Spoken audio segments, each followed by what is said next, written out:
Genre: Expository text. Amazing Wildlife of the Mojave by Lawrence Pringle. Essential question: how do animals adapt to challenges in their habitat? Read about how different animals in the Mojave Desert survive in a dry, hot place. Deserts are challenging places to live. They are dry and often very hot. Each year, only a few inches of rainfall in the Mojave, Mo-ha-ve. It is North America's smallest desert. It lies mostly in parts of southern California and southern Nevada. The Mojave has both mountains and valleys. It includes Death Valley, the lowest and hottest place in North America. On a car ride through the Mojave Desert, you may pass by many miles of bare, dusty earth and scattered bushes. However, on a morning hike, you can discover that a desert is a lively place. Birds sing, lizards scurry after insects, jackrabbits and roadrunners dash among the bushes and cactus plants. A living place. Although it is very dry, the Mojave is a living place, or environment, for many fascinating animals and plants. Over many years, they have changed, or adapted, so they live very well in a dry, hot environment. They do this in different ways. In the Mojave, you might see several kinds of lizards. They are all related. All lizards are reptiles.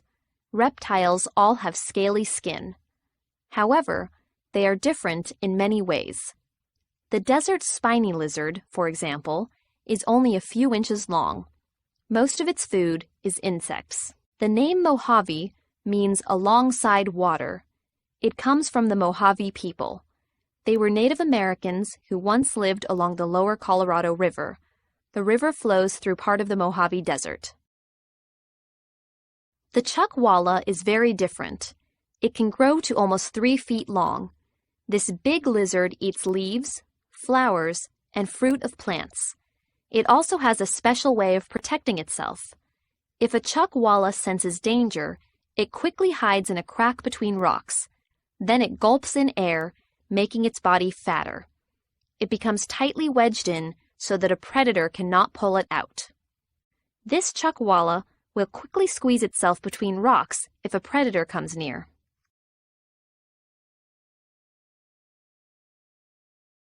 Getting water in the desert. Animals get water in different ways in the Mojave.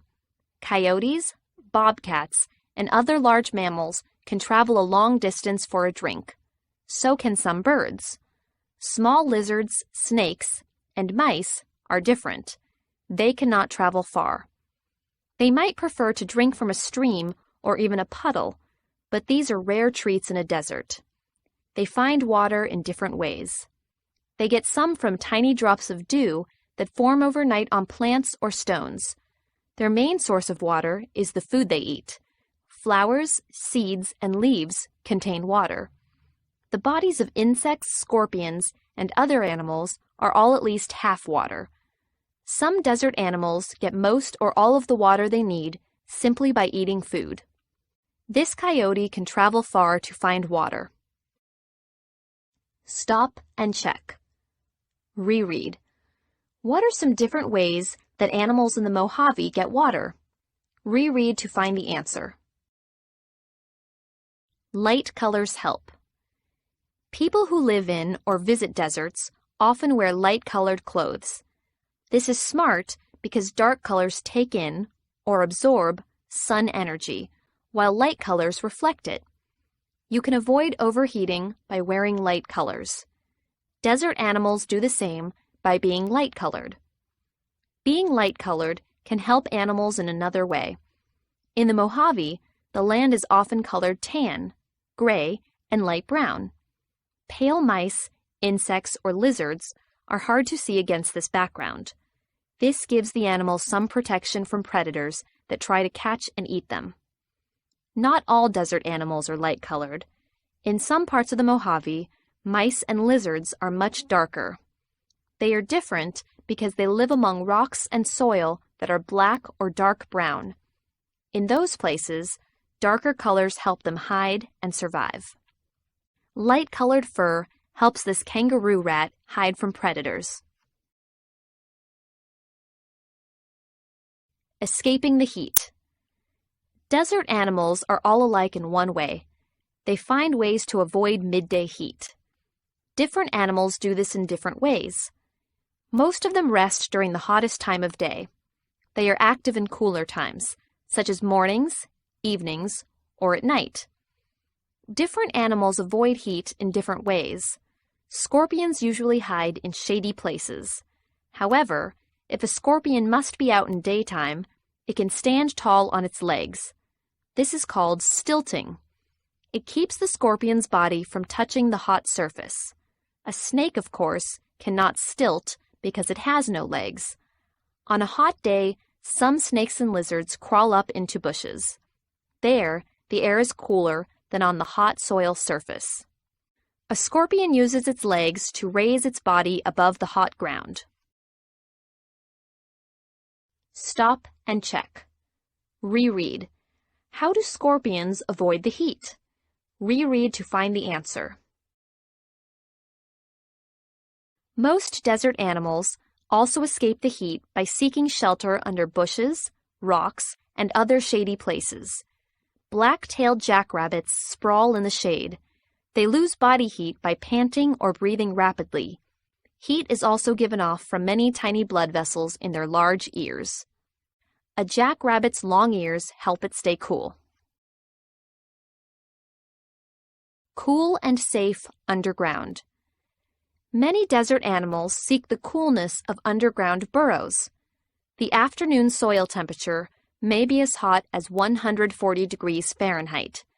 Just a foot or two underground, the temperature might be 85 degrees. Burrows protect animals from heat and also from cold. Desert nights are often chilly. Winter snow sometimes falls in the Mojave. Desert tortoises spend most of their life in burrows they dig. They come out in the spring to eat plant leaves, flowers, and fruit. Because their burrows are big and often several feet long, there is room for other animals too. A tortoise burrow is an excellent hiding and resting place for kangaroo rats, rabbits, snakes, lizards, owls, and other small desert creatures. Some join a sleeping tortoise. Others use an abandoned burrow. These owl chicks make a comfortable home in this abandoned burrow.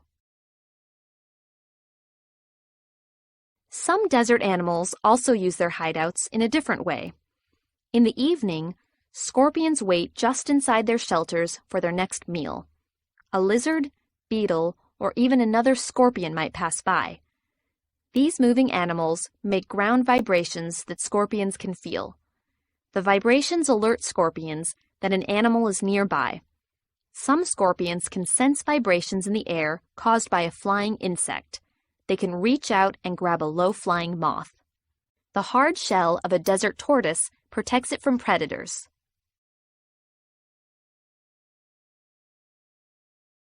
Morning warmth. Desert animals have many different ways to avoid overheating. Sometimes, however, they need to get warm. At night, the desert air is quite cool. By dawn, some animals need to warm up. Lizards and snakes crawl to a sunny place. They turn their bodies toward the sun to raise their body temperature. Desert iguanas have an amazing ability for warming and also for cooling. They change color. In the morning, their skin is dark. This helps them absorb heat from the sun. Then the day gets hotter and hotter. By early afternoon, the iguana's skin has turned white, reflecting sunlight. Then, as the air becomes cooler in the evening, their skin darkens again. The desert iguana's skin turns pale in the afternoon to help it stay cool. The desert iguana's skin is dark in the morning. This helps the animal warm up. Like iguanas, some birds need to warm their bodies after a chilly night. Roadrunners turn their backs toward the sun and raise their body feathers. Their skin is black. It absorbs sun energy. When warm enough, roadrunners join in the competition for food. They dash to hunt for lizards and small snakes. Roadrunners live very well in deserts. Like all the other Mojave animals, they are wonderfully adapted to thrive in a dry, hot environment. So are scorpions, jackrabbits, chuckwallas, and tortoises. They all make the Mojave a lively, fascinating place. This roadrunner cools off in the shade of a tree. After warming up, this roadrunner is ready to run fast to catch its prey.